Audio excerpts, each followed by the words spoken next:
asalaamaaleykum sama gars yi bienvenue daleen ak jàmm seen bii di Galsen High Tech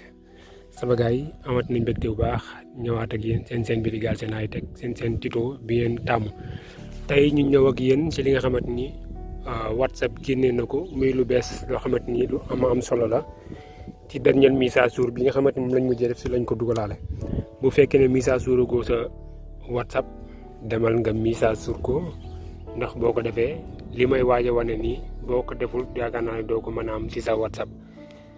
pour nga mise à jour sa WhatsApp yomb na da ngay dem fi nga xamante ni mooy Play Store wala Apple Store nga dugg sa profil nga dem fi ñu bind gérer la application boo si bësee nga gis nga ñëw fii di nga gis fu ñu bind tout mettre à jour wala nga ñëw voir les détails ngay ñëw. bu la neexee nga def nga gis nga application yi yëpp dafa laaj mise à jour mais doo fi gis li nga xamante ni moo di WhatsApp bi parce que WhatsApp bi dama ko moom mise à jour ba noppi moo tax li may waaj a wane nii ma am ko donc buñ ñëwaatee fii si WhatsApp bi ñu wan leen li ngeen doon wax gisoon nañ bu njëkk par exemple boo doon vocal nii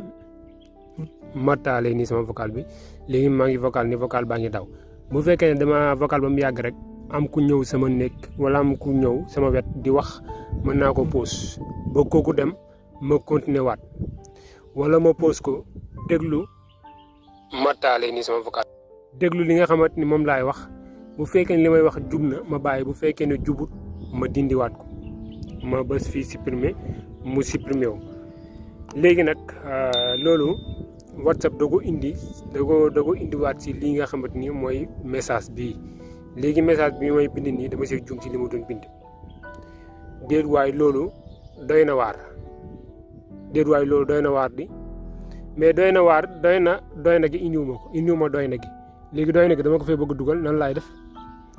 léegi bu fekkoon ne comme option bu mu amuloon dama doon appui loin ñëw fi bës supprimer nii ma bës supprimer pour tout bu ko defee message bi li ma juumoon ma del bindaat ko normal mais léegi bu fekkee ne kii bëgguma ko supprimer damay appilon mooy ñëw fii si 3 points yi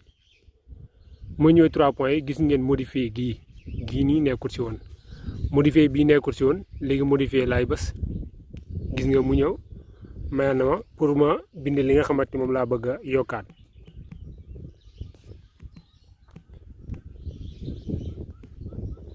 déedéet waaye loolu doy na waar de gis nga léegi modifié naa ko gis nga ko léegi normal na nga gis fii nii si suufu message bi nga gis ñu bind fii modifié 12h20 gis ngeen ko yaakaar naa ne lii am na solo lool bu fekkee ne mise à jour ko sa WhatsApp demal mise à jour ko ndax nga am option bii nii jaa ngeen jëf.